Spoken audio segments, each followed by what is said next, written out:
C'est toujours un plaisir de vous recevoir dans cette émission. Madame, Messieurs, bonsoir et bienvenue à ce tout nouveau numéro qui reçoit pour vous un homme qui a plusieurs casquettes. Je vous les présente. Il s'appelle Paul Martin Mutanda. Il est né à Kinshasa le 23 juillet 1965. Il est coach en business, stratégie et coach sportif. Je vais signaler par là qu'il a été 3 fois champion du monde en kickboxing et champion de Kinshasa en karaté. Je veux vous les présenter.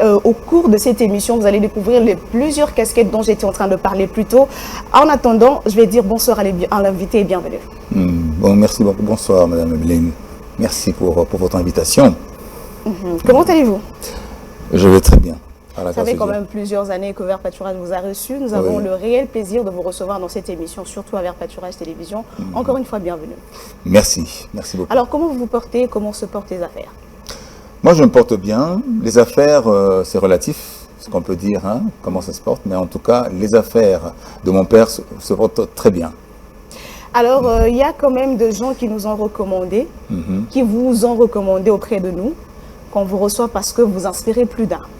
Alors, on va vraiment descendre au niveau de la famille, dès l'enfance. Qui était l'enfant Paul? Quel genre d'enfance vous avez vécu? Je suis né le 23 juillet 1965, quand le jour où mon père a eu son diplôme d'économiste. Parce qu'en ce moment-là, il travaillait avec Mobutu, il était conseiller du président Mobutu. Et c'est juste après 5 ans qu'ils se sont séparés avec de ma mère, et que ma mère a été conseillée de quitter le pays pour des raisons X, parce que vous savez vous-même en ce moment-là comment est-ce que notre ancien président travaillait. Quand il avait ses collaborateurs, il fallait qu'il ait le contrôle sur tous ses collaborateurs, donc il fallait aussi qu'il ait le contrôle sur toutes les femmes de ses collaborateurs, histoire de contrôler, de s'assurer qu'il avait le pouvoir et la maîtrise de la situation à chaque instant. Donc ma mère a été vraiment conseillée de partir. Et sans vous? Sans nous, parce qu'en fait, nous avons été déplacés. Et vous aviez 5 ans à cette époque? En ce moment-là, j'avais 5 ans. Ma soeur avait 3 ans en ce moment-là. Et ça n'a pas impacté sur votre mental de vivre? Forcément, vous savez, quand un enfant a 5 ans et que face à la vie, il n'a pas vécu sa maman, n'a pas vécu avec sa maman, donc vous pouvez imaginer qu'il n'aurait pas pu vivre son complexe de Oedipe avec la maman. Vous imaginez quand un enfant n'a pas vécu son complexe de Oedipe. Il faut signaler aussi que mon père était un occultiste dans ce moment-là. Il était rosicrucien. Et il nous amenait de temps en temps, quand on était enfant, dans la Maïkari, quand on grandissait un petit peu. Et très très vite, mon père, après les examens, nous ont un peu fait partir, parce qu'il y avait forcément des risques quelque part de retour sur investissement. Quand on est dans ces sciences occultes, quand on est vraiment dans la pratique, il faut payer le prix. Et je pensais à un moment donné que j'ai compris qu'ils nous avaient fait fuir parce que j'étais l'aîné et donc j'étais un peu en danger. Et vous viviez certaines choses qui étaient anormales, surnaturelles à cette époque-là? À la maison, vous voyez apparaître quelque chose d'anormal? Non, en ce moment-là, non, j'étais trop jeune pour ça. Mais je sais que quand j'étais jeune, déjà avant l'âge de 19 ans, j'avais déjà des comportements bizarres avec les gens, avec les filles surtout. Et ce qui a fait qu'il y a eu beaucoup de dégâts dans mon parcours à un moment donné. Si je vous dis ça, c'est parce que même quand j'étais... comment dire ça, je reviens de la retraite, de 40 jours. Pourquoi? Parce que le Seigneur m'a inspiré, mais surtout m'a poussé à faire le jeûne de Jésus-Christ. Parce qu'à un moment donné, il dit, Jésus-Christ c'est ton frère, Jésus-Christ c'est ton Seigneur.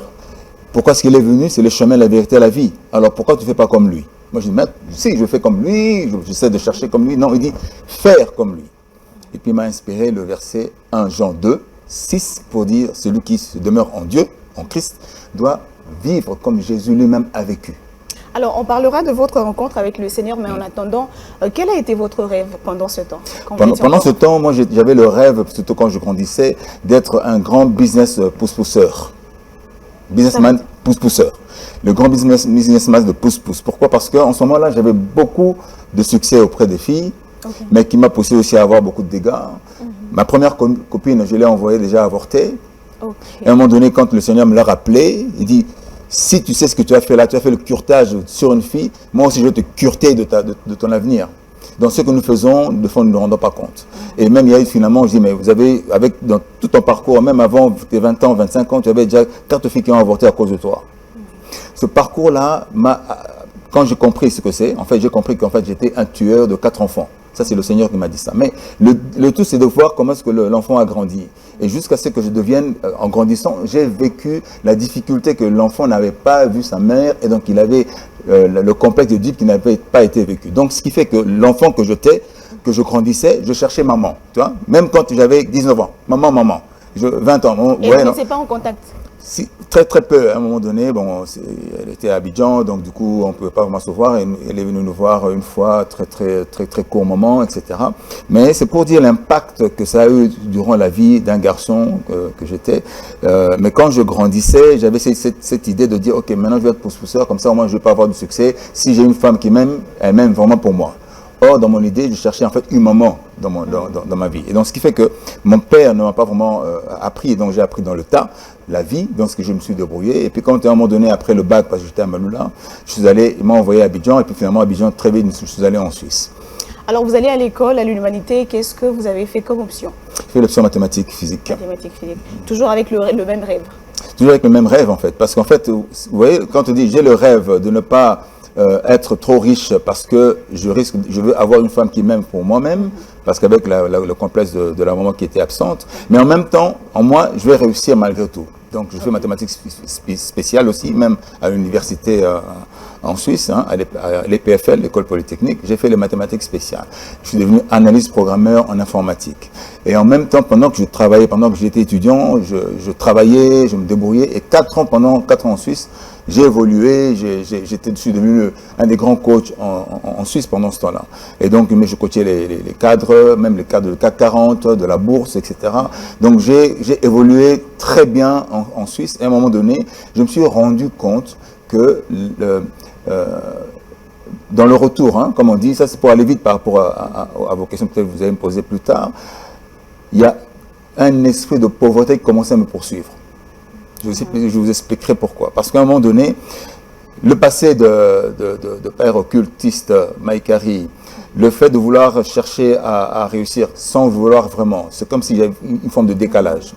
Le fait de pouvoir avoir des relations bizarres à un moment donné, même vraiment à un moment donné dans le parcours, surtout quand je reviens de la retraite, le Seigneur me dit, est-ce que tu sais que tu as un comportement homosexuel? Ça, c'est toujours par rapport à cette enfance-là. Hein. Moi, homosexuel, moi, les filles, c'est pas les garçons, j'aime bien toucher. Tu te rappelles quand tu avais 7 ans, où vous jouez à 3 garçons, où vous jouez à mettre vos zizi dans vos derrière pour voir un peu ce que ça allait faire quand vous aurez des copines. Je me dis, mais on n'était qu'enfants. Tu étais souillé, ton corps était déjà programmé souillé. Donc, c'est comme si tu avais ce comportement-là. Est-ce que tu sais que tu as eu des relations inappropriées avec tes partenaires quand tu fais l'amour? Peut-être que tu as été là où il ne fallait pas. Donc, et pensez-vous que tout cela était le retombé de ce que papa faisait? Je suis certain, parce qu'à un moment donné, il y a un prix à payer. Comme on dit, s'il n'y a pas de repentance, il faut bien que le prix soit payé. C'est vrai, papa a payé son prix. Moi, je n'étais pas forcément converti en ce moment-là. Donc, il y a un prix à payer quelque part, tout se paye. Je pense que dans cet héritage que j'avais reçu, il y a eu beaucoup de décalage et beaucoup de perturbations. Mais pour moi, j'étais normal. Pour moi, c'était tout à fait OK. Je faisais mon parcours, etc. Et donc, finalement, en continuant, donc, j'ai réussi. Donc, j'avais des cadres, je travaillais bien. Mais quand je commençais à revenir, en pensant à revenir ici au Congo, c'est là où je commençais maintenant à avoir un petit peu de difficultés. Bon, après, je me suis marié. Vous savez, quand on est marié, on se rend compte qu'en fait, on n'est pas à sa place, et depuis des années. Parce qu'on sait qu'on n'a pas établi une relation saine. Je vous dis pour ça pourquoi. Parce que même dans le business, même dans les affaires que j'ai faites, à un moment donné, je travaillais à fond. Parce que c'est le seul modèle que j'avais. Mais mes relations n'étaient pas toujours saines. Pourquoi? Parce qu'à un moment donné, des fois, je ne réussissais pas mes projets. J'avais des investisseurs. Il y en a qui investissaient $200 000, $500 000 en moi. Et à un moment donné, je n'arrivais pas. Mais moi, je dis, OK, si je ne réussis pas, c'est pas grave. Mais qu'est-ce qui faisait que vous n'arriviez pas? Vous n'étiez pas trop à fond? J'étais à fond, mais je voulais être libre. En même temps, je vais réussir, mais en même temps, je vais être libre. Or, un homme d'affaires, celui qui veut gagner de l'argent... Donc, vous avez duré avec ce rêve-là? Oui, vraiment. Mais à un moment donné, je dis, si je continue à vouloir être libre, je risque de ne pas réussir. Mais je ne voulais pas être coincé comme en prison. Ce qui fait qu'à un moment donné, j'avais juste vivre une vie normale. Une vie normale, mais en ayant des millions, comme on dit. On ne peut pas vivre une vie normale et puis gagner des millions. Il faut être, on est obligé de perdre une certaine liberté. et d'annuler certaines libertés. Ça, c'est un peu le conseil, en tout cas pour ceux qui veulent réussir, parce que je ne veux pas être un homme. Ici. Oui, parce que si on veut réussir dans la vie, on ne peut pas être libre. On doit pouvoir vendre ou éliminer sa liberté quelque part. Parce que la réussite, tu dois être engagé d'un côté ou d'un autre. C'est pour ça que vous voyez, il y a beaucoup de cultistes, vous voyez beaucoup de jeunes qui tournent un peu de travers. Ils cherchent le pouvoir là où il ne faut pas, et après finalement ils réussissent, ils semblent réussir, mais en fait ce n'est pas, en ce moment ce n'était pas l'admirable Martin, c'était plutôt l'inconscient Martin qui fonctionnait. Parce qu'à un moment donné, je vivais la vie comme si c'était normal, quoi. Ça marche pas, ok, c'est pas, je continue. Mais j'étais inconscient et en même temps, je ne prenais pas mes responsabilités. Et à quel moment vous avez changé de rêve et qu'est-ce qui vous y a poussé? Le Seigneur. Parce que je cherchais ce qu'il ne fallait pas. À un moment donné, quand on dit à quoi bon gagner le monde si on doit perdre son âme. Et il y avait quand même une forme d'inspiration. Dieu me parlait au fur et à mesure. J'évoluais. Mais dans ce parcours-là, figurez-vous que j'ai voulu, parce que papa était mort en 2002, j'ai voulu faire parler papa dans sa tombe, comme on dit. Hein, j'ai en Suisse, là-bas en Valais, j'ai fait appeler une dame qui de loin, je payais très cher pour qu'elle vienne me dire qu'est-ce que papa aurait voulu me dire. Pourquoi? Parce que papa ne m'avait jamais parlé de ce qu'il avait fait. Quand il est mort, il voulait parler, il n'arrivait pas. Il était bloqué, il était malade, il avait AVC. Donc il cherchait à me parler, mais il ne pouvait pas. Et vous êtes resté avec cette image-là? Je suis resté avec cette image-là qui m'a traumatisé, de savoir qu'est-ce qu'il voulait dire. Et je me suis mis dans une situation où on me demandait à une femme qui parle aux morts. Or, en tant qu'enfant de Dieu, tu ne veux pas parler aux morts. C'est une abomination. Et à un moment donné, je vais faire la parapsychologie pour comprendre les pensées, pour saisir les pensées, pour identifier qu'est-ce qui est perdu. Donc, je commençais à aller dans les sciences presque occultes. J'ai même fait la cartographie, la voyance, parce que j'avais la capacité, une intuition très forte. Je pouvais deviner. Des fois, quand je parle avec vous, je peux deviner ce que vous pensez, à un moment donné, ce que vous pouvez, et ce qui peut être bon pour vous. J'avais cette capacité. Mais j'ai dû faire la parapsychologie pour le développer encore. Donc, j'étais entré dans un circuit un peu pas normalement correct, parce que même Dieu qui m'avait donné cet aspect de prophétie, ce don de prophétie, me l'avait donné, je sais que je l'avais. Et là, vous avez à peu près quel âge? Là, je commençais déjà à être dans les 30 ans, 40 ans, etc. Quand j'évolue, je commençais à prendre conscience de tout ça, hein, parce qu'en Suisse, déjà, depuis 20 ans, 25 ans, j'étais déjà en Suisse en train de travailler dans ce sens-là, de chercher tout ça. Mais à un moment donné, je me dis, mais ça là, pour prendre conscience que je devais changer les choses, il me dit, oui, je t'ai donné une prophétie, mais pas par ce chemin-là, c'est par le chemin de Christ. Parce que nous avons cet aspect où les hommes cherchent le pouvoir là où il ne faut pas, alors que c'est Dieu qui nous donne le pouvoir, c'est lui qui nous a créés. Donc c'est un parcours intéressant. On va parler de votre rencontre avec le Seigneur. Comment ça s'est passé? C'était en quelle année exactement? Difficile à dire, parce que j'avais le Seigneur et en même temps je ne l'avais pas. J'avais un pied dedans, un pied à l'extérieur. Ce qui faisait qu'à un moment donné, j'ai été marié une fois, j'ai eu 2 enfants, j'ai divorcé 7 ans après. Après, j'ai eu encore une autre femme, j'ai eu 2 enfants, j'ai divorcé 6 ans après. Après, j'ai vécu avec une autre femme 7 ans après. Donc, c'est-à-dire que pendant ce parcours-là, c'était un petit peu, je faisais le mauvais choix, mais en même temps, j'étais en train de chercher le Seigneur. Donc, et puis vraiment, comme on dit vraiment, où j'accepte Christ comme Seigneur et Sauveur. Je suis devenu même mormon. En Suisse, c'était il y a peut-être en 1992, j'ai compris à peu près Christ, mais au travers d'un moment, mais après j'étais vraiment avec conscience baptisé chez Raoul Wafo, à Abidjan, là où c'est un de mes pasteurs, et qui m'avait baptisé, j'ai compris un peu la parole, etc. Mais déjà avant, je marchais avec Christ, à mon avis. Et donc, mais à un moment donné, j'ai compris, c'est pour ça que j'ai reçu ce passage 1 Jean 2, 6, qui dit, si tu marches avec Christ, tu dois marcher comme lui. Et voilà un peu le parcours. Mais avant cette décision de recevoir le Seigneur comme Jésus comme Seigneur et Sauveur, est-ce que vous avez déjà entendu parler de Jésus? Est-ce qu'il y avait des gens qui vous prêchaient, qui vous évangélisaient à cette époque-là? Depuis longtemps. Qu'est-ce qui vous a vraiment poussé à donner votre vie finalement? L'instabilité de la vie ou juste qu'est-ce qui vous a poussé? On peut dire un peu de tout, hein. C'est-à-dire à un moment donné, quand on commence à se chercher, on commence à avoir un peu de difficultés, on commence à avoir un peu trop de changements, on dit voilà, on commence à avoir des blocages. Et puis c'est vrai qu'à un moment donné, dans une période de ma vie où quand j'ai changé, où je dis, mais j'avais 3 voitures, je vivais une vie comme si c'était la vie n'allait pas se terminer, quoi. Donc je dis mais à quoi bon? J'ai commencé à comprendre que Dieu a voulu me montrer la vanité, quoi, que tout est vanité, ça ne sert à rien d'avoir une grande maison, 3 voitures quand on ne sait pas en quoi en faire. J'avais même pas l'intelligence sûrement d'utiliser cet argent. J'étais inconscient, si je peux dire ainsi. Et donc, je commençais un peu à comprendre, ce sont des messages comme ça que Dieu m'a montré, surtout quand je reviens de la retraite de 40 jours comme Jésus, c'est là qu'il m'a montré combien j'étais un mauvais garçon. Je vous donne un exemple. Allez-y. Quand je suis par exemple avec quelqu'un, je vous regarde, n'est-ce pas, je vous suis en train de, parce qu'avec les femmes, parce que j'ai vécu avec les femmes, les tantes, mes sœurs, etc., pour la plupart. Les oncles étaient un peu absents. Donc j'ai toujours eu un cœur pour les femmes, j'ai toujours eu être avec les femmes, etc. Mais j'avais quelque part quelque chose que j'ignorais moi-même. Des fois quand je vous regarde, je parle, mais je ne parle pas gentiment, mais en fait dans mes yeux, vous allez percevoir comme si je vous séduisais. Comme si j'étais en train de vouloir sortir avec vous. Je ne le savais pas forcément. L'autre en face le savait. Et moi, en tant que face faible aussi, un garçon, évidemment, quand l'autre sent séduit, c'est elle maintenant qui va venir en acceptant qu'effectivement, je peux être avec toi. Mais je dis, c'est pas ce que je voulais. Mais à un moment donné, dans cet aspect, je tombe dans l'impudicité. Et cela avait comme une source spirituelle? Certainement. Parce que je me suis rendu compte, c'est certain, parce qu'à un moment donné, même le Seigneur m'a posé la question. Vous savez, quand tu étais enfant, 5-6 ans, tu sais que tu as eu des attouchements d'une tante qui te surveillait, qui te gardait. Moi, ah bon, ok. Ben, c'est comme si tu étais abusé. Mais après, plusieurs jours après de la prière, il me dit, est-ce que c'est la tante là qui t'a abusé, qui a abusé de toi, ou bien c'est toi qui as provoqué la tante? Moi, j'étais enfant. Il dit, c'est là que ton péché a commencé. À 7 ans. À 7 ans. Il dit, moi j'étais enfant, il dit, c'est là que ton péché a commencé. C'est pour ça que quand on parle, Jésus est venu enlever le péché du monde, ce n'est pas parce que l'homme a péché, c'est Adam qui a péché, nous avons hérité de certains péchés. Mais il dit, moi, j'ai péché à l'âge de 7 ans parce que j'avais une attitude qui a fait que la bonne m'a touché. Vous voyez, non? Donc j'ai compris un peu comment est-ce que Jésus a fait pour se mettre à notre place.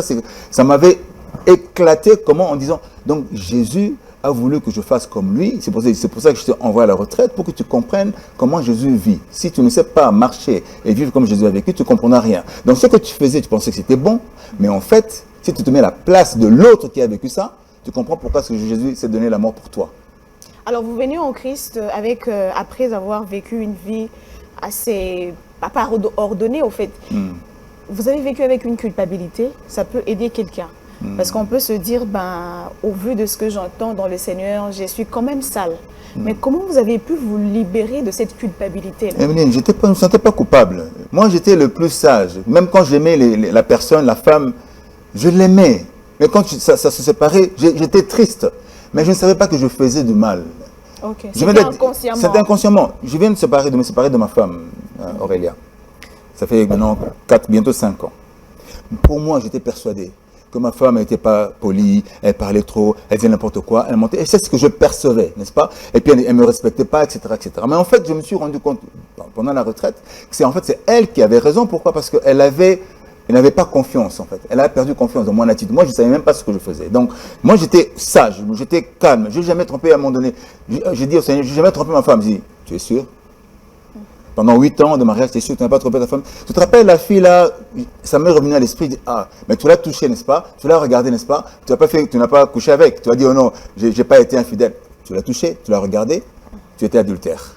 Donc ma femme sentait qu'effectivement il y avait un souci, elle n'était pas très sécurisée. Donc à un moment donné, je pouvais comprendre qu'elle n'était pas à l'aise, parce qu'elle avait peut-être face à elle un enfant qui était inconscient. Et après, je comprenais son attitude. Pour dire finalement que dans cette histoire-là, c'est que ce que nous pensons être, ce n'est pas forcément ce que nous sommes. La réalité n'a rien à voir avec la vérité. Et ce qui fait que des fois, aujourd'hui, je me sens, au-delà du fait que c'était pas une bonne relation pour moi, parce que c'était pas la bonne personne, mais j'ai beaucoup aimé, mais c'était une bonne personne. C'est pour ça que je cherche moi à demander pardon à ma femme Aurélia, pas parce que c'était sa faute, c'était moi qui n'étais pas la bonne personne pour elle, je n'étais pas le bon homme pour elle. Donc moi, même aux personnes à qui j'ai fait du mal, je cherche moi un moyen de demander pardon. J'espère qu'ils me pardonneront, parce que je ne savais pas ce que je faisais en réalité. C'est pour dire finalement que l'aspect spirituel, quand on dit dans le business, même quand on fait le business, quand on cherche, on dit attention, hein, vous pensez que vous êtes en Christ, hein, vous êtes à côté. Il y a un petit glissement là-bas et le diable est très malin. Le diable est méchant. Il vous fait croire que vous êtes en Christ, vous êtes bien, vous priez. C'est comme ça que certains sont emballés. C'est comme ça qu'ils sont emballés comme ça. Et puis on est trop dans l'émotion. Dieu n'est pas dans les émotions. Hein. Vous savez pourquoi est-ce que le peuple d'Israël était aussi têtu? Moi, je ne comprenais pas, mais vous avez le Dieu qui était avec vous. Il vous montre des miracles. Il fait tout ce que vous avez vu. Vous avez traversé, tout le Nil. Vous avez traversé le Jourdain, mais vous avez toujours Moutou Makassi. Je ne comprends pas quel est votre problème. En fait, parce qu'on peut être avec le Seigneur, mais tant qu'on ne s'est pas repenti, on n'est pas avec le Seigneur. C'est pour ça qu'il disait, aimez-moi de tout votre cœur, de toutes vos pensées et de toute votre âme. Mais les pensées, c'est quoi? C'est le corps. C'est pour ça qu'il les renvoyait à chaque fois à la repentance, mais ils n'arrivaient pas. Comment est-ce qu'aujourd'hui, on peut arriver à aller 40 jours sans manger, juste prier, 40 jours, 40 nuits. Ce n'est pas les jeunes, toute la journée, après le soir on mange pour caler pour la journée le lendemain. Non, c'est 40 jours, tu ne manges pas. Je te dis, Emeline, je me suis senti, je veux dire, dégoûtant. Je ne me supportais pas. J'étais même le goût dans ma bouche, je me dis, mais c'est qui? Je me suis vu, j'étais un mauvais garçon, quoi, en fait. Okay. Même à un moment donné, dans ce que j'ai vécu avec mes relations, même mes amis, j'ai fait perdre confiance aux gens avec qui j'ai vécu. Et qu'est-ce que vous pensez avoir gagné en Christ, que vous n'avez pas reçu ailleurs? La vie. La vie. Maintenant, Christ m'a sauvé de la folie. C'est une folie, non? Regarde, si tu penses être juste, mais tu ne vois même pas la vérité, quand tu te mets à la place de l'autre, tu comprends finalement que ce que tu fais n'est pas forcément catholique, hein, tu as le mot, c'est quoi? C'est pas la folie? Exactement. C'est la folie. Donc, à un moment donné, Dieu m'a sauvé de la folie parce que je me sentais juste. J'étais le sage de la famille en réalité. J'étais le sage. Et on va parler de votre carrière sportive. Vous avez été 3 fois champion du monde en kickboxing. Comment vous vous êtes retrouvé dans ce monde du sport?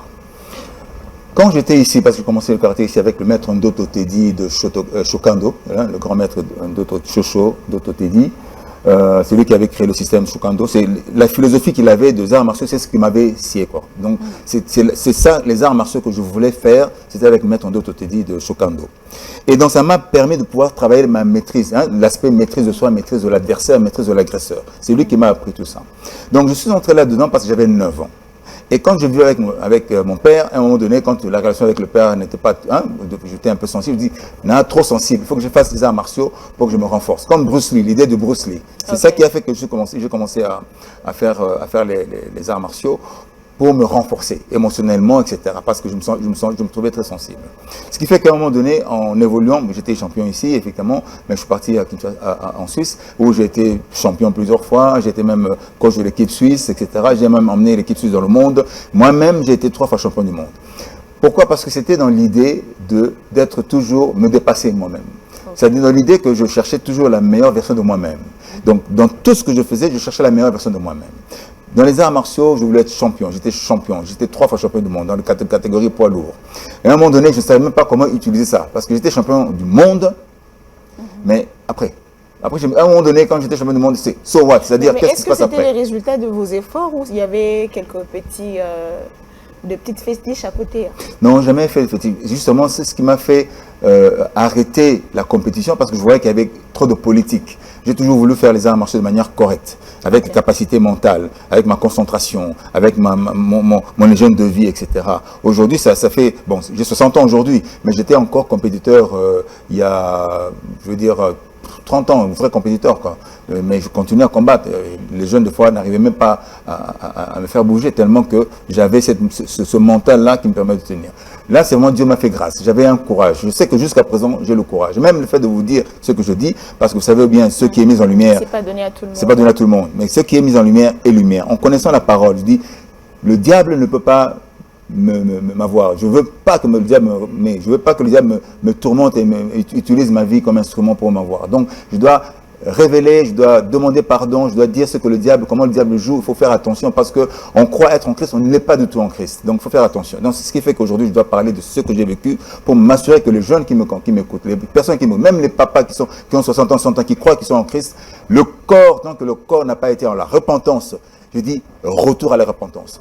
40 jours, comme le peuple de Ninive, comme Joachim, le papa de Là, Marie. Vous étiez déjà chrétien? Aujourd'hui, à quel moment j'étais chrétien, vous dites? Quand vous exerciez déjà dans les arts martiaux? Non, j'étais pas. Moi, je montais pour combattre, pour gagner, pour être champion, pour me dépasser, quoi. Mais est-ce que le sport et la chrétienté font bon ménage? Alors, le sport, oui, et la chrétienté. Mais le fait de vouloir monter sur le ring et taper l'autre, à un moment donné, on dit, mais le corps, tu tapes là, c'est à qui? C'est pas à Christ. C'est moi qui ai créé. Donc, tu es en train de taper ma créature. Donc, il y a quelque chose qui ne va pas à ce niveau-là. Donc, je commençais un peu à prendre du recul, effectivement. Mais, comme on dit, 2 personnes qui montent sur le ring, ils savent, c'est en connaissance de cause. Mais c'est sa responsabilité, non? Mais non, c'est dit oui, mais même si c'est sa responsabilité. Donc, tu ne peux pas faire ça. Bon. La même chose, excusez-moi vraiment le terme, parce que quand j'ai un partenaire féminin et que tu dis, ok, on va faire par derrière, hein, on va utiliser la sodomie. C'est une abomination. Même si on est consentant, même des couples qui disent, non, on est dans le mariage, non, on peut faire parce qu'on est ensemble. Non, parce que tu es en train de suyer ta femme. Quand un homme fait ça, il suit sa femme. Qu'est-ce qu'il fait? Il lui envoie des esprits d'homme. Et puis on ne donne que ce qu'on a. Donc si on ne donne que ce qu'on a, c'est parce qu'on a reçu quelque chose. Donc si un homme sodomie sa femme, ça veut dire que lui, il a été sodomie, spirituellement ou pas. C'est ce que Dieu m'a fait comprendre quand j'étais enfant. Voilà. Alors vous êtes actuellement dans le secteur de l'entrepreneuriat. Aujourd'hui, ça fait parler. Mais on va quand même y aller un tout petit peu mollo. Vous êtes coach en business. Oui. Est-ce qu'aujourd'hui, pour se lancer dans un monde d'entrepreneuriat, dans un domaine quelconque, est-ce qu'il faut nécessairement se faire accompagner par un coach? Alors, pour dire, dans ma position aujourd'hui, tout le monde a intérêt à se faire accompagner. Maintenant, il y a ceux-là qui se sont fait accompagner depuis l'enfance parce qu'ils ont vu l'expérience des parents, des mentors, ils ont appris. Donc, quelque part, ils se sont fait accompagner à un certain niveau, parce qu'ils ont vu par la pratique, l'expérience, comme Paul qui dit à Timothée, tu as vu comment j'ai fait, comment j'ai souffert, voilà. Donc tu as appris, donc tu peux le faire. Oui, parce que là, la personne a observé, il peut se dire je peux le faire. Comme il y en a beaucoup qui arrivent à réaliser, n'est-ce pas, de bons business et qui réussissent. Mais quand on n'a pas la notion d'entrepreneuriat, sans oublier que quand on n'a même pas la notion de ce que c'est que l'entrepreneuriat, c'est répondre aux besoins de ceux de ta génération. Répondre aux besoins de ceux de ta génération. Ça, c'est déjà la philosophie, première idée de l'entrepreneuriat. Mais nous n'avons pas cette philosophie-là parce que c'est tout le monde qui veut dire, bon, aujourd'hui c'est à Dubaï que ça paye, je vais aller à Dubaï. Voilà. Donc les gens font l'entrepreneuriat pour avoir de l'argent. C'est déjà faussé. Et en ce moment-là, nous avons certainement dire qu'il faut que les gens soient accompagnés. Pourquoi? C'est un état d'esprit. C'est pour ça que je fais le profilage, pour comprendre quel est ton état d'esprit, comment tu fonctionnes. Parce que dans toute entreprise, qu'est-ce que ça demande? Il y a au moins minimum 4 étapes. La vision que tu as de ton entreprise. Si tu n'as pas de vision, tu veux avoir l'argent, tu n'as pas de vision, tu es sûr que tu tomberas dans le trou. Ok. Mais quelles sont les qualités que peut avoir un coach pour qu'on lui donne quand même confiance? Parce qu'aujourd'hui, plusieurs se font escroquer. Parce qu'il y a tel qui se fait appeler coach, l'autre se fait appeler coach, il vient avec des enseignements par-ci, par-là, mais pendant ce temps, il n'a rien de concret. Comment est-ce que moi, je peux donner ma confiance à un coach? Quels sont les indices qui peuvent me certifier que voilà, tu es entre les bonnes mains? Il y a 4 points pour la confiance à un coach. Il y a d'abord l'intention du coach, c'est-à-dire la sensibilité du coach, c'est-à-dire qu'est-ce que le coach fait au quotidien, comment tu vois sa vie. C'est pour ça qu'avant d'avoir un coach, il faut connaître sa vie, il faut étudier. Il doit être lui-même un exemple. Il doit être lui-même un exemple, il doit montrer ce qu'il fait, il doit avoir démontré ce qu'il a fait, ce qu'il a raté, il faut qu'il soit transparent dans ses erreurs, dans ses réussites, il faut que les gens voient. Ça c'est un. De 2, il faut qu'il y ait cette expérience. L'expérience dans quoi? Dans ce qu'il fait. Pas que quand on a fait ce qu'on a fait, c'est pas forcément l'expérience, hein, mais c'est l'intégrité dans ce qu'on est. C'est-à-dire si on gagne de l'argent, on est intègre parce qu'on a gagné de l'argent grâce à quelque chose, grâce à son expérience. Okay? Après, il y a l'aspect, on dit qui on est par rapport aux résultats qu'on atteint. Quand on sait comment on est avec les résultats qu'on atteint, on sait comment on a réussi à atteindre ces résultats. Ça, il faut interviewer vos coachs avant de démarrer. Il faut lui poser des questions et vérifier ce qu'il dit. Et c'est pour ça que je parlais tout à l'heure, je dis, si lui-même n'a pas la vision, ne sait pas quelle est la fonction qui correspond à la vision, ne sait pas quelles sont les opérations au quotidien qui correspondent à ce fonctionnement et à la vision, ne pourra même pas vous démontrer les résultats. Donc pour toute entreprise, il faut la vision, quelle fonction qui correspond à quoi et quelles sont les opérations sur le terrain. Pour quels résultats? Parce que toutes les opérations sur le terrain ne donnent pas les mêmes résultats. Il y en a qui vont avoir beaucoup de monde, d'autres qui vont avoir beaucoup d'argent. Quelle opération sur le terrain? Qu'est-ce que tu veux? Tu veux gagner de l'argent, c'est pour ça que tu fais le business? Ben, si tu veux gagner de l'argent, il ne faut pas faire de business. Faire quoi exactement? Ben, il faut vendre. Alors si tu appelles ça business, ce n'est pas business, c'est une activité. Et quelle est la différence entre le business et la vente? La vente peut être un business, mais il y en a qui confondent effectivement. Moi, je peux vendre, il y en a qui vendent leur corps, ça devient un business. Il y en a qui vendent leur intelligence, ça devient le business. Il y en a qui vendent leur connaissance. Il y en a qui vendent leur âme. Donc, ça n'a rien à voir avec le business. Le business, c'est vraiment le dire entreprendre. C'est-à-dire, il y a 2 prises. entre deux. C'est-à-dire qu'il y a une cible, il y a moi. Qu'est-ce que je prends, qu'est-ce que lui prend? Qui prend quoi entre deux? Entreprise, entre deux prises. Qu'est-ce qui se passe? Si toi, tu ne comprends pas ce qu'il y a entre deux prises, tu ne sauras pas quoi faire pour pouvoir répondre aux besoins de l'autre. Ça, c'est l'entrepreneuriat. Okay? Mais en même temps, de l'entrepreneuriat, aujourd'hui, même nous, les autorités, aujourd'hui, nous parlons des entrepreneurs, on ne comprenait même pas ce que ça veut dire. C'est pour ça qu'on n'a pas de résultats, parce que nous n'avons aucune idée de ce que c'est que l'entrepreneuriat. Je vous donne un exemple. Nous sommes ensemble 50 minutes, 1 heure aujourd'hui. Est-ce que vous savez ce que ça vaut, cette heure, pour vous ou pour moi? On n'est pas là où on doit être, on est ici en train d'échanger. Est-ce que vous savez que si, peut-être ça peut être très riche pour les autres, mais très pauvre pour moi? Pendant que cette heure-là, j'aurais pu être ailleurs en train de gagner peut-être 10 000 $. Mais je suis ici. Donc, cette heure-là peut me coûter 10 000 $. Si les entrepreneurs ou les candidats à l'entrepreneuriat ne savent pas évaluer le temps qu'ils passent ou le temps qu'ils mettent à telle ou telle activité, ils ne sauront pas. C'est pour ça qu'on parle d'évaluation. On parle de critères de performance. On parle de réponse à quoi? On parle de structure, on parle de process. Aujourd'hui, excusez-moi, j'espère qu'il y en a en tout cas beaucoup aujourd'hui qui comprennent que dans toute entreprise, il faut qu'il y ait des processus. Il faut que les process soient mis en place. Même nous, dans le gouvernement, enfin nous, moi je ne suis pas dans le gouvernement, même ceux qui sont dans le gouvernement, même ceux qui sont dans les entreprises publiques, ils ne savent pas, ils ne veulent pas utiliser les process. Parce que les process nous permettent à chaque étape d'identifier les cases et les contenus pour savoir si nous avons atteint l'objectif ou pas. Si nous allons avoir des critères de performance. Donc, tout entrepreneur doit pouvoir se positionner ces critères de performance pour avoir un feedback pour dire est-ce qu'en un mois j'ai atteint les objectifs ou pas. Mais pour atteindre cet objectif, il faut combien de temps, etc. Combien d'années?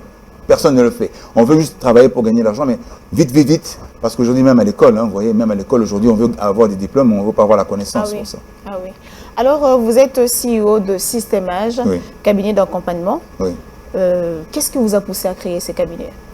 Quand je suis revenu ici, quand j'étais marié, je suis revenu à Kinshasa il y a 12 ans maintenant. 12 ans? Ouais, peut-être 13 ans. J'ai constaté que je n'avais aucune idée du marché. Avec ma femme, on a construit l'usine Mineralis pour l'eau, parce que c'était ça. Ah oui. Mais c'est elle qui avait plus investi. Moi, je suis plus dans l'humain, etc. J'ai investi un peu ce que j'avais, etc. Mais c'est elle qui avait plus investi. Nous avons voulu créer Mineralis. Et ça, nous avons créé, c'était très bien. Et j'ai boosté le marketing que j'ai commencé à détrôner même à Berkoling. L'eau, parce que Abercoling sortait 10 camions, quand Mineralis est entré sur le marché, il ne commençait à sortir que 3 à 4 camions par jour, pour dire voilà, que nous avons raflé un certain marché. Parce que j'ai fait l'étude de marché, je sais que j'ai investi à peu près 250 000 $ exprès pendant 3 ans pour m'assurer de connaître le marché. J'ai fait le profilage gratuit de entre 7 000 et 8 000 Congolais pendant les 3 ans. Déjà, au bout de 2 ans, j'avais déjà les résultats. Je savais déjà que j'avais les statistiques. Je savais que finalement, ici, il n'y a pas beaucoup d'argent. Ici, il n'y a pas beaucoup de connaissances. Ici, c'est notre cible. Le Congolais est à 87% introverti, donc nous voit les choses que par lui-même, n'a pas cet aspect commun. Donc, on se dit, OK, si c'est 87% du Congolais n'a pas l'aspect commun de relations, donc il faut qu'il y ait toujours des lois, il faut qu'il y ait toujours des contrats précis quand tu fais affaire avec tout Congolais. Tu as un coach, tu signes un contrat. Tu veux m'accompagner?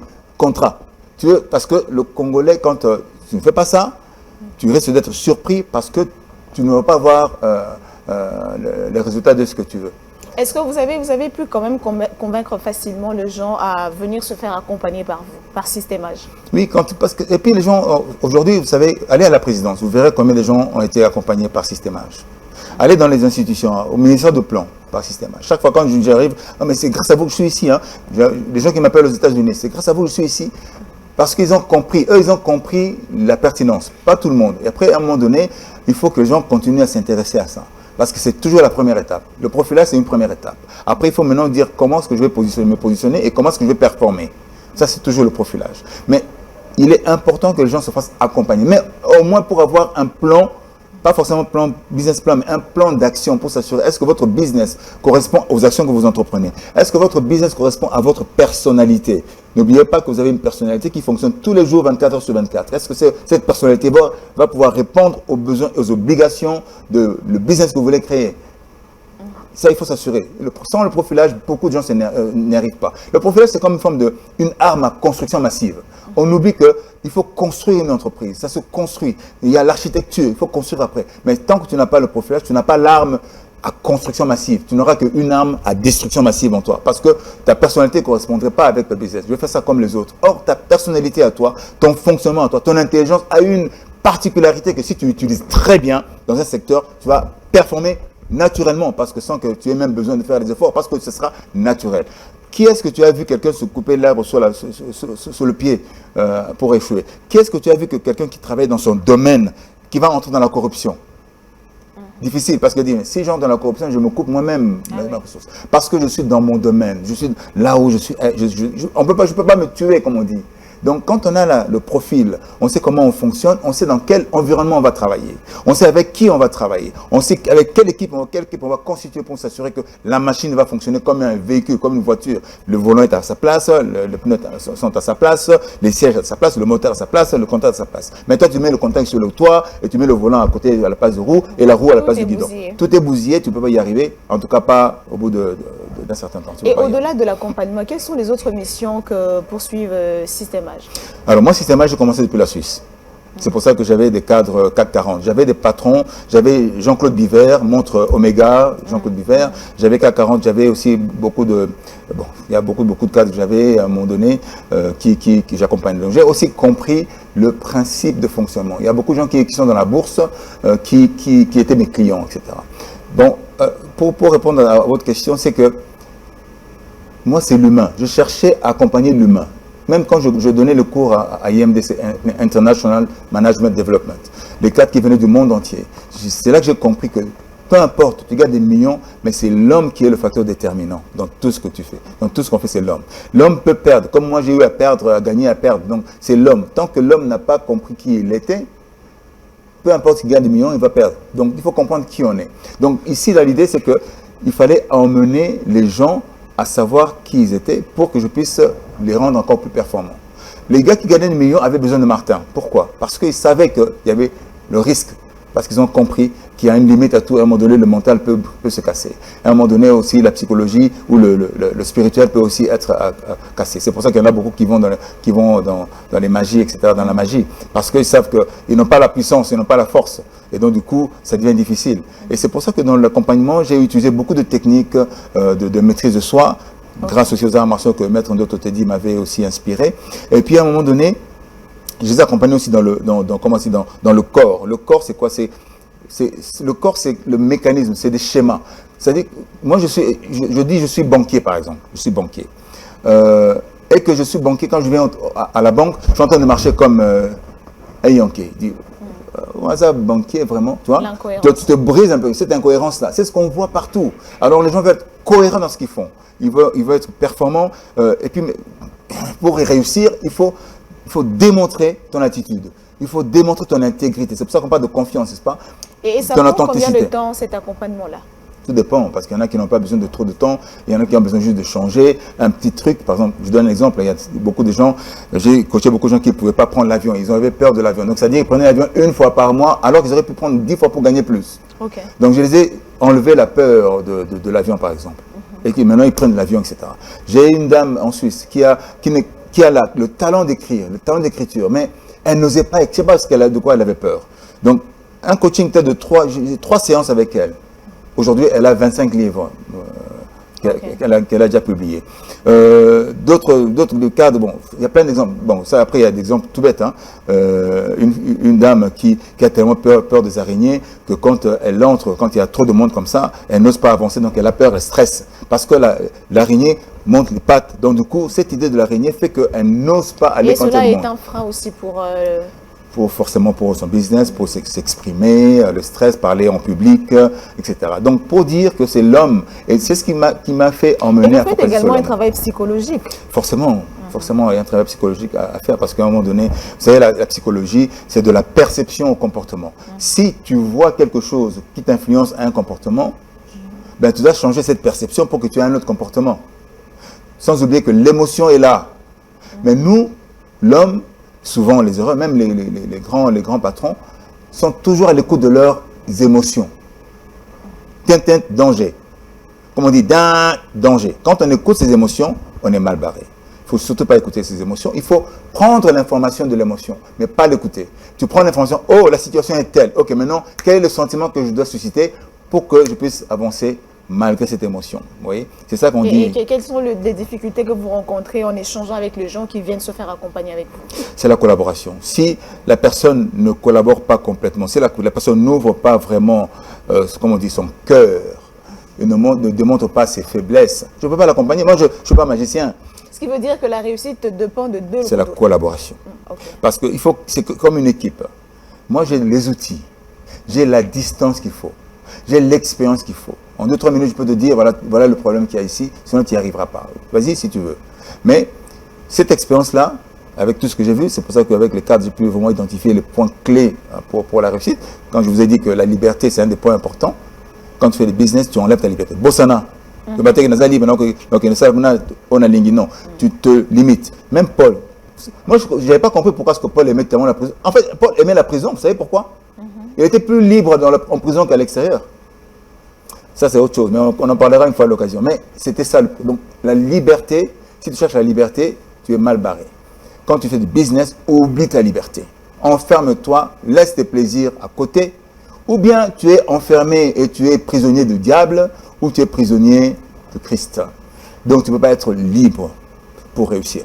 Donc ça, ce sont les éléments qui m'ont permis en tout cas de pouvoir apporter des solutions à ces cadres-là. Même un cadre à un moment donné à IMD. C'est ce qui a aussi précipité, c'est un des éléments qui ont précipité mon retour ici. Je me préparais déjà à venir. Il dit, Martin, tu es en train de nous donner des choses précieuses, mais l'argent que nous avons, des millions là, ça ne vaut pas ce que tu donnes. Mais chez toi en Afrique, tu as tellement de gens qui ont besoin de ça. Mais si tu donnes ça, c'était quelqu'un qui était moi très proche, on parlait, hein, bon, il recevait de quoi la scène américain, qui était de Daimler-Benz, je pense. Il dit, mais si tu prends ça, tu mets ça dans ton pays, bah, ça va aider tellement de gens. Mais nous, on a l'argent, mais tu nous donnes encore plus. C'est comme dire, on a déjà l'argent, mais tu donnes encore plus. Nous, on va performer, mais il y a des gens qui ont besoin de toi chez toi. C'est ça qui a fait que je commençais à penser, c'est vrai. Et vous êtes retourné finalement. Et je suis revenu, ça m'a motivé à tout abandonner et à revenir ici. Alors vous êtes dans l'entrepreneuriat, ça fait plus de 2 décennies déjà. Oui. Et on dirait que c'est un monde un peu compliqué. Parce que lorsque vous vous y lancez, ça n'a toujours pas été rose. Il y en a assez qui abandonnent, comme beaucoup d'entre nous. Et vous êtes là, vous continuez, vous persévérez et tout. Quelles sont les difficultés que vous avez rencontrées et comment vous avez pu le contourner pour demeurer toujours dans l'entrepreneuriat? Alors, vous savez, comme on dit, hein, c'est vrai qu'il y a de hauts et de bas. Moi, je veux dire, j'ai plus de bas que de haut, hein, malgré tout. Hein, parce que j'ai toujours entrepris. Ensuite, mais vous y êtes encore? Je suis encore parce que je sais que c'est ce que Dieu m'a mis dans mon cœur. Et je suis toujours convaincu de ça. Parce que j'ai cherché à être différent, mais je n'ai pas réussi à le faire. Maintenant, aujourd'hui, après que le Seigneur m'a révélé tant de choses, il m'a dit ton pouvoir c'est dans ton corps. Pour tenir. C'est ce qui fait que, ouais, le courage, comme je disais, le courage que Dieu m'a donné, le courage, c'est dans le cœur en fait. Okay. C'est dans le cœur. C'est-à-dire ton pouvoir n'est pas dans ta tête. Ta tête te permet de pouvoir évoluer, utiliser la sagesse, hein, comme on dit, le chemin. Mais pour avancer, c'est le courage. Et le courage se trouve dans le cœur. Mais le cœur, tu sais ce que c'est? C'est le corps. Si ton corps a trop de charges négatives, a trop de passés compliqués, a trop comme moi avec mes passés là, où j'étais un mauvais garçon. Hein. Quand je regarde, Emeline, moi je me suis vu, je te dis, hein, mais je ne me suis pas rendu compte que j'étais un mauvais garçon face à l'autre. J'ai réussi à me mettre à l'autre côté. C'était une catastrophe. Je pleurais comme un bébé, mais c'est pas grave. Là, que Dieu me pardonne, tout ça. Mais pour dire que si tu n'as pas le cœur dégagé, tu n'as pas de pouvoir. Même Paul le dit hein, dans la parole. Il dit, je ne sais pas faire le bien que je veux. Vous vous rappelez de ça? Dans Romains 7, je crois, non? 7 ou 5, 7, quelque chose comme ça.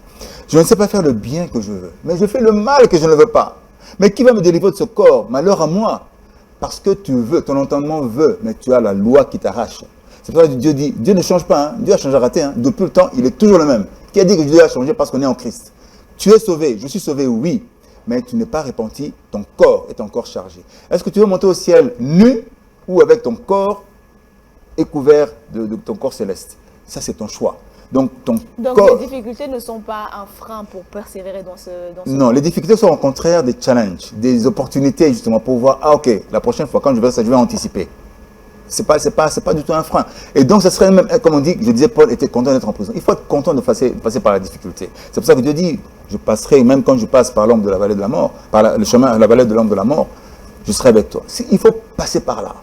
Vous savez, juste pour revenir là-dessus, quand je traversais les 40 jours de jeûne et prière, 40 jours, 40 nuits, je me suis tellement détesté moi-même que je dis, mais je vais faire comment pour rattraper ça? Je dis, non, je t'ai déjà pardonné. C'est pour ça que tu es venu à la repentance. Je dis, ah, donc, si, moi, de mes 60 ans là, je n'avais jamais donné 40 jours à Dieu dans ma vie, et puis j'espérais réussir. À un moment donné, Jésus, j'ai dit, parle-moi Seigneur, dans mon chemin, qu'est-ce que je dois faire pour avancer avec toi? Comment j'allais te parler dans un cœur unique? Je ne peux pas te parler parce que c'est rempli. Est-ce que la réussite dépend du niveau d'intimité que nous avons avec Dieu, que ce soit chrétien ou pas? Oui, ça dépend du niveau d'intimité avec Dieu, la réussite. Quand on parle de réussite, ce n'est pas la réussite selon la réalité, la réussite selon la vérité. Et la réussite dans les business? La réussite dans les business, tu peux réussir dans le business avec le diable. Hein? C'est pas une réussite, ça. Hein? Tu es sûr que ce n'est pas une réussite parce que tu vas payer le prix. Ok. Donc, ce n'est pas une réussite. C'est un mensonge. À un moment donné, j'ai compris, Emeline, tu sais qu'on est dans un monde de ténèbres. Le monde là, c'est un monde de ténèbres. Ça, tu sais au moins. Comme on dit, nous avons les dominations, les autorités de ce monde et les princes de ce monde de ténèbres et les esprits méchants des lieux célestes. Malheureusement, j'avais choisi deux fois de fonctionner avec des esprits méchants. Okay. Parce que, je peux dire, je peux parler d'un truc. Quand toi, tu couches avec une fille et que tu acceptes que tes copains couchent avec elle, Dieu m'a dit, tu vas violer une fille 3 fois. C'est sous ta tête. Donc, le spirituel avec Dieu, la réussite avec Dieu, n'a rien à voir avec ce que nous voyons comme réussite. Nous sommes trop dans l'émotion. C'est pour ça qu'il ne faut jamais écouter ces émotions. Il faut toujours chercher la vérité. Et donc, tant que tu cherches la vérité, tu es dans la réussite. On n'a pas besoin de gagner des millions, on a besoin d'être en paix avec Dieu. Et quand tu es en paix avec Dieu, tu ne peux que évoluer et gagner. Et là, tu seras en train de réussir vraiment. Et vous êtes également auteur d'un livre intitulé « Stratégie à la hauteur du champion ». Oui. De quoi il s'agit exactement? Il s'agit de prendre la capacité, la stratégie de prendre du recul et de la hauteur. C'est-à-dire de donner une stratégie pour les cadres. C'est un livre qui s'adresse aux coachs, aux managers et aux cadres, hein, généralement aux chefs de projet. Donc il y a une attitude à avoir pour être capable de prendre du recul. Vous voyez, quand je suis ici assis, vous êtes assise là-bas, je suis assis. Si j'ai un problème avec le fauteuil, je ne veux pas régler le problème, je ne peux pas fixer ce problème-là parce qu'il faut que je fasse quoi? Je me lève. Donc, j'ai proposé dans chaque situation comment se lever pour prendre du recul pour telle situation. Commerciale, managériale, etc., etc. Donc, c'est un livre qui peut jouer l'aspect de thérapie, mais qui est une stratégie pour savoir, s'assurer, quand on est dans un contexte, comment on fait pour prendre du recul dans une situation. C'est la stratégie à la hauteur du champion. Avant, je voulais donner le nom à la hauteur de son évolution. La stratégie à la hauteur de son évolution individuelle. Hein? L'individu qu'on est face à la situation, parce que c'est l'homme qui est le facteur déterminant, n'est-ce pas? Je voulais donner ce titre-là. Mais après, un coach, parce que moi aussi j'ai eu besoin de coach, évidemment. On a tous besoin de coach. Hein? Parce que souvent, on se dit, non, on a besoin de coach. Moi, on a un coach, on a un champion du monde. Coach, n'a coach naïf. Coach, n'a coach naïf. Mais le meilleur coach qui m'a inspiré, c'est le Saint-Esprit. Quand j'étais à la montagne là-bas. Il m'a enseigné, de 60 ans dans l'équipe, donc il m'a donné une intelligence, il m'a fait comprendre les choses, mais enfin, ça, ce sera un autre sujet la prochaine fois. Mais c'est-à-dire que j'ai pu changer le titre, j'ai mis maintenant stratégie à la hauteur du champion pour faire marketing. Comme j'étais 3 fois champion du monde en kickboxing, donc ça faisait bien, surtout en Europe. Voilà, c'est ça qui a fait que j'ai mis le titre. Mais le but du livre, c'était pour pouvoir avoir les stratégies de prendre des distances. Parce que tant que tu n'as pas la distance, tant que tu ne sais pas qui tu es, tu vas résoudre ton problème comment? Tu ne sais même pas dans quel environnement tu es. Comme moi, quand j'ai vécu, je vivais en tant que, j'avais déjà 40 ans, 43 ans, mais j'étais comme un enfant qui cherchait maman encore. Vous vous rendez compte? Dans toutes mes relations. Donc, comment est-ce que tu vas tenir une relation à un moment donné quand ça commence? Ah, nakenangai, aux autres respecter ngate. Non, yo, problème ça yo. Donc, c'est-à-dire que c'est toi le problème. Et c'était moi le problème dans tout ce que j'ai vécu. Je me suis rendu compte, je suis parti de là parce qu'elle n'était pas responsable. Je suis parti de là parce qu'elle elle m'a laissé tomber quand j'avais des difficultés. Et puis maintenant, elle revient, non, c'est trop tard. Elle dit non, elle manquait de respect, etc. Comme ma femme. Alors que finalement, je dis, moi, je n'ai jamais trompé ma femme. Je dis, non, mais si, tu l'as trompé. C'est quand tu regardes. Il faut toujours faire l'introspection de ce que l'on est, de ce que l'on pose comme action. Alors, Ameline, quand tu parles d'introspection, là, osa français n'a pas intelligence, il y a Moukili. Repentance. C'est-à-dire que si aujourd'hui, je dis même à mon ennemi, tu as prospection, mais introspection, on a, tu as psychologie, repentance. Avec ton corps, repart vers Dieu qui va te recadrer, qui va t'enlever tout ça pour te montrer là où tu es. Au lieu d'attendre de mourir, après il va te montrer. Tu as vu ta vie? Tu as vu ce que tu as fait dans ta vie? Non. Fais-le maintenant. Comme ça, tu vas te libérer, tu vas être conscient et tu vas être délivré. La vraie délivrance, c'est ça. Ce n'est pas un endimi Christo, pardonnez, Yaya Nanga Moko, mais en fait, ce n'est pas Yaya Nanga Moko. Mais si tu es Yaya Moko, pas aux Zolanda été. Ah, non. Jésus nous a dit, vous ferez de plus grandes choses que moi. Jésus n'a pas dit que vous serez plus grand que moi. Hein. Jésus n'a pas dit que vous irez plus loin que moi. Non, moi je suis Dieu. Vous ferez de plus grandes choses que moi. Vous ferez au salon de la pouvoir. Il n'y a pas de cœur. Comment tu vas aimer ton Dieu de tout ton cœur? Parce que ton cœur est rempli de tes iniquités d'enfance là-bas que tu n'as pas enlevé. Comment tu vas aimer ton Dieu avec tes pensées? Parce que quand tu penses à ton mal là-bas, quand tu passes au sexe là-bas, quand tu penses à l'alcool là-bas, tes pensées ne vont pas vers Dieu. Après, tu m'honores des lèvres. Ton cœur n'y est pas. Et ton âme n'est pas. Ton intelligence va où? Tu vas faire quoi avec ça? Donc, on est à côté. On ne sait même pas aimer Dieu. Déjà, est-ce qu'on arrive à aimer notre prochain? Pratiquement impossible. Impossible. Alors, rapidement, quels sont les services que vous offrez à Systemage? Alors, moi, j'offre à Systemage beaucoup de services, entre autres, parce que dans l'accompagnement, c'est le management, leadership, hein, et puis surtout tout ce qui est développement. Hein, ça, c'est un peu la clé. J'offre les formations en force de vente, j'offre l'accompagnement, j'offre le profilage pour avoir sa cartographie de vie, sa cartographie de business, etc. Et c'est là que j'avance avec, et justement, quand j'ai été même accompagné par le docteur Mamba, qui est le cabinet, hein, docteur Mamba, qui fait même, hein, tu vois, la chirurgie des cheveux, hein, parce que l'implantation des cheveux, ça c'est une parenthèse, hein, pour dire voilà, qu'on comprend que le docteur est le meilleur au monde en fait aujourd'hui. Mais qui est ici à Kinshasa? Mais tout le monde va en Turquie pour se faire abîmer les cheveux, alors qu'ils veulent faire pousser les cheveux. Et c'est le meilleur. Il a même fait soigner les présidents. Mais quand on ne sait même pas qu'est-ce qu'on a en soi, on ne sait pas où on va aller. Donc c'est ce que je fais pour faire prendre conscience des gens, l'environnement dans lequel on est, la bonne ressource, le bon sens. Donc le coaching que je fais, c'est vraiment pour faire comprendre aux gens quelles sont leurs recherches, là où ils doivent aller ou pas. Ça fait partie aussi dans l'écosystème de ce que je fais pour accompagner les gens. Donc c'est-à-dire qu'on fait du coaching pour s'assurer que la personne va réussir. Parce que c'est lui qui est le facteur déterminant. C'est ce que nous proposons surtout dans le coaching. Et surtout, il y a beaucoup, hein, comment créer une communauté génératrice de revenus, comment votre famille ensemble, grâce au profilage, peut générer de revenus, quel rôle chacun va jouer dans le couple, entre deux personnes dans le couple. Quel est le problème? Pourquoi vous disputez tout le temps? Pourquoi vous n'arrivez pas à prospérer tous les deux? Parce qu'il y a un problème de communication, il y a un point qui manque. Comment vous allez y arriver? Ça, c'est vraiment pour le couple. Les familles, les enfants, ensemble. Tu vois, la réunion de famille, comment est-ce que les gens commencent maintenant à marcher ensemble, avec amour, quoi. L'amour n'est pas... Vous allez au-delà du business. Parce que c'est ça le business, en fait. Le business, c'est t'occuper des affaires de papa. Le papa, c'est qui? C'est notre Dieu qui veut que vous soyez en paix, que vous ayez de l'amour. Et ça renforce en même temps les liens familiales. Parce qu'on dit, il faut honorer ton père. Aujourd'hui, qui honore vraiment ses parents? Tu auras une longue vie. Même ça, honore tes parents, même s'ils sont partis. Comment tu vas les honorer? Mais aujourd'hui, les parents sont présents, ils ne savent pas honorer. Ça fait partie du business aussi en même temps. Et puis, il faut apprendre à aimer. Avant de transiter dans une autre rubrique, 3 mots qui vous définissent le mieux. Ah, pardon, non, encore attends. Si je dois dire ce qui me définit, c'est que je n'étais pas sage, je me rends compte, j'étais con, excusez-moi, parce que actuellement, depuis que je suis sorti de la retraite, depuis que Jésus m'a montré. Le nouveau aperçu de votre vie que vous avez aujourd'hui. Dieu m'a donné le courage.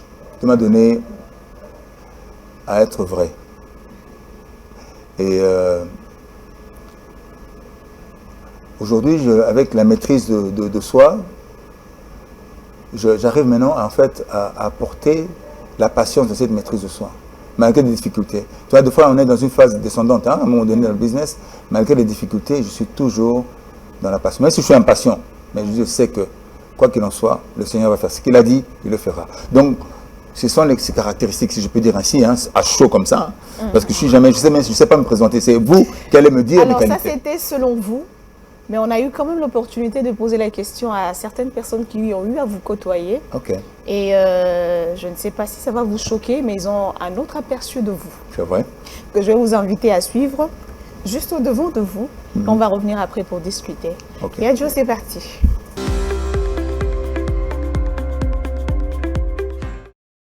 Allô, ici Enoch depuis le Canada. Il m'a été demandé de faire une vidéo à l'égard de monsieur Paul-Martin Mutanda, affectueusement PM, avec qui nous avons passé pas mal de temps, je pense, depuis 2018. Moi, je l'ai connu depuis 2018 jusqu'à 2016, et puis voilà. C'est quelqu'un qui a beaucoup impacté ma vie. Et moi, je l'ai connu en tant qu'administrateur de société, mais aussi coach dans le mentoring.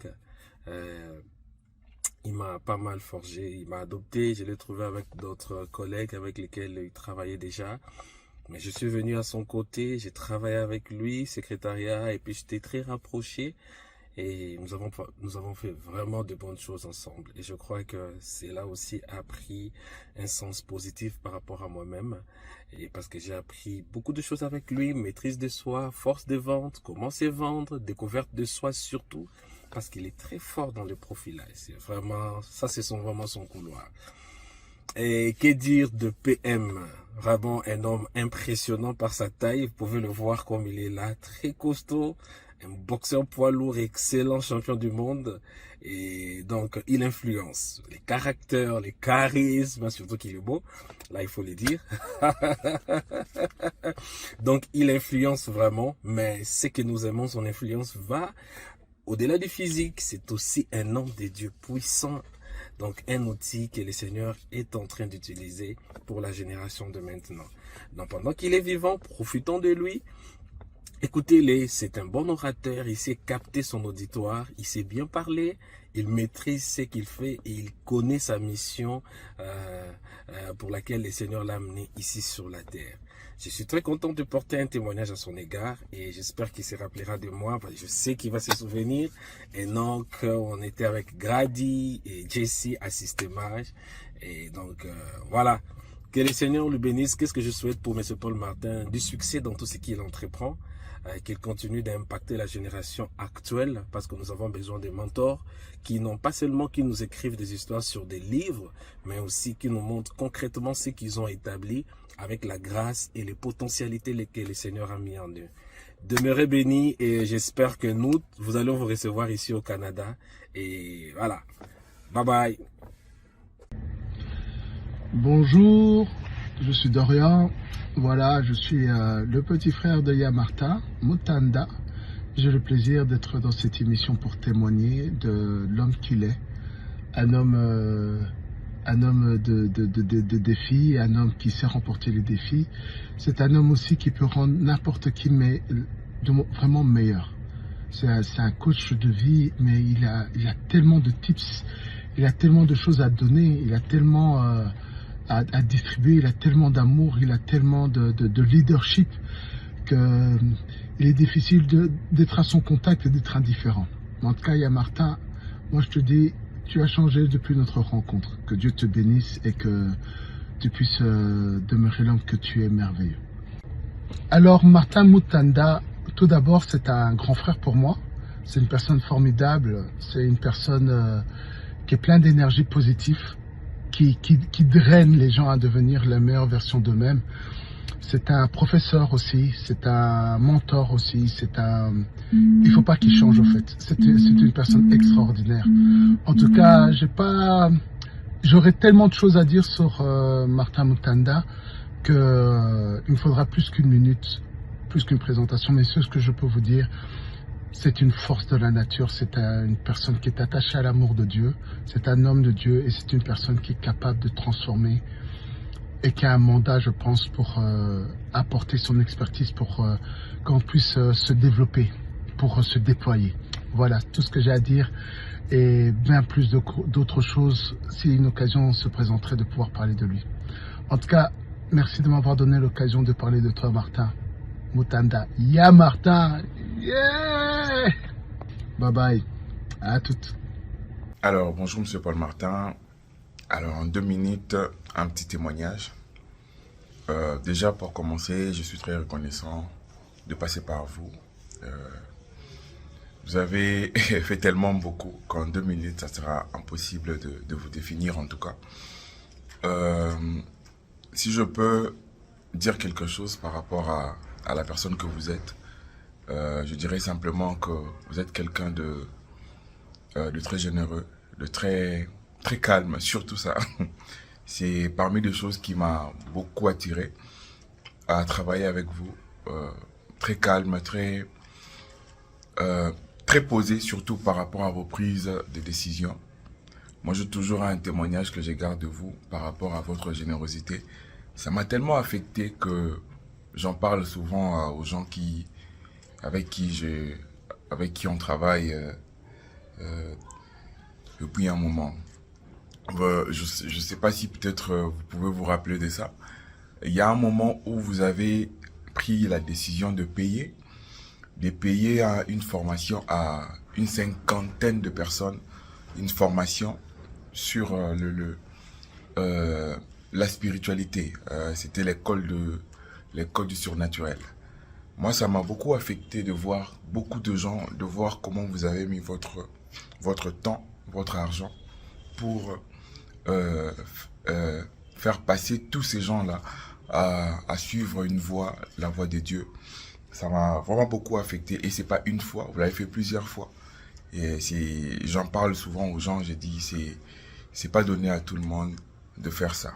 Vraiment votre patience, votre dévouement par rapport à votre travail, surtout quand vous êtes impliqué, c'est vraiment quelque chose qui m'a beaucoup affecté et ça a beaucoup influencé d'ailleurs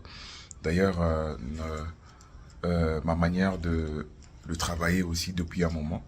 En tout cas, merci pour la personne que vous avez été pour moi et pour la personne que vous êtes aujourd'hui. Merci pour tout, merci pour nous qui sommes passés par vous pour aujourd'hui être à un autre niveau. Merci vraiment pour votre temps, pour votre sérieux dans le travail. Je peux encore rappeler que M. Paul Martin arrivait toujours au travail avant tout le monde. 4 heures, 5 heures, vous êtes là, vous arrivez, il est déjà là. 2 fois, il faisait les pieds de chez lui jusqu'au travail. C'est une très longue distance, mais c'était pour lui un exercice pour son sport en même temps. Mais il s'est réveillé à 4 heures pour arriver au travail. Et moi, ça a été vraiment une école. Ça a été une école et aujourd'hui, ça m'a beaucoup aidé. Ça m'a beaucoup aidé, peu importe le travail. Il faut arriver à l'heure, il faut faire à l'heure. Et surtout, son dévouement par rapport à l'œuvre de Dieu, par rapport aux choses de Dieu. C'est vraiment un homme qui craint le Seigneur. C'est vraiment un homme qui est sérieux dans son travail, dans ce qu'il fait. En tout cas, merci pour cette opportunité. J'espère en tout cas vous revoir bientôt et que Dieu vous garde en tout cas. Merci beaucoup. Bonjour Admiral, Senior Achanera Keninda. Je suis heureux de témoigner au profit d'une personne très humble, une personne très sobre et modérée, M. Paul Martin. Je le connais à travers une conférence que j'ai organisée sur le changement de mentalité, la participation des jeunes au développement de notre pays. Il était là, dans le public, comme si une personne simple. Pourtant, c'est une personne avec assez d'expérience, des compétences, des bagages. Et il m'a même renforcé en capacité sur les techniques de vente, sur le profilage. Et c'est vraiment un mentor, un coach. Et je sais qu'il est très humble, très modéré, surtout à mon égard, parce que moi, je l'ai côtoyé, je continue de le côtoyer. Et j'espère que vous ne cesserez d'être à la disposition des jeunes et surtout des personnes comme nous qui sommes engagées pour le développement de notre pays. En tout cas, continuez d'être ce que vous êtes. Vous êtes une bénédiction pour nous et rassurez-vous, autant que vous l'êtes, autant aussi nous le sommes et nous continuerons de l'être pour la jeunesse de notre pays. On vous aime beaucoup, moi je vous admire beaucoup et de la même manière que Admirable est à votre portée, de la même manière que nous continuerons à nous battre pour le développement de notre pays comme vous le faites. Qu'est-ce que ça vous fait d'entendre des gens de votre vivant parler de vous? Je suis reconnaissant à Dieu pour le cœur de ces personnes-là, parce que c'est difficile à parler après ça. Hein, c'est vrai que C'est normal, ça a toujours été le cas ici. J'aime beaucoup, en plus, ces gens-là, ils sont engagés, c'est des gens qui en veulent et qui investissent de leur personne pour les autres. Et parce que nous connaissons un peu notre pays, souvent c'est pas toujours évident. Mais, et puis ils sont attentifs, ils ont appris, et puis ils m'ont beaucoup aussi aidé à promouvoir les choses, hein, n'est-ce pas, à aller plus loin pour aider aussi les autres. Parce que je dis, il faut passer le relais. Parce que Dieu nous donne des bénédictions, c'est pas pour nous, quoi. Il faut les partager. Si nous gagnons de l'argent, tant mieux. Si nous ne gagnons pas de l'argent, c'est pas pour l'argent qu'on fait ça, même si on aimerait gagner beaucoup d'argent. Du moins, il y aura des gens qui vont bénéficier. Voilà, qui vont en bénéficier, au moins ça. Donc, je remercie le Seigneur pour leur vie et je les bénis au nom de Jésus. Alors, on est arrivé pratiquement à la fin de cette émission. C'est la toute dernière rubrique de cette émission qui s'appelle « En vérité ». En vérité, pourquoi? Parce que certaines figures publiques, il y a des choses qui se racontent autour d'eux. Ce qui fait que on ne sait vraiment pas se situer aussi longtemps que ces personnes ne se prononcent pas. Alors ici, nous donnons l'occasion à ces personnes d'éclairer la lanterne un peu de gens qui les admirent de loin ou de près pour qu'on essaie un peu de passer à autre chose. Alors on va vous poser une seule question, mais vous allez nous répondre avec votre main sur le cœur pour nous dire la vérité. On peut y aller? Ok.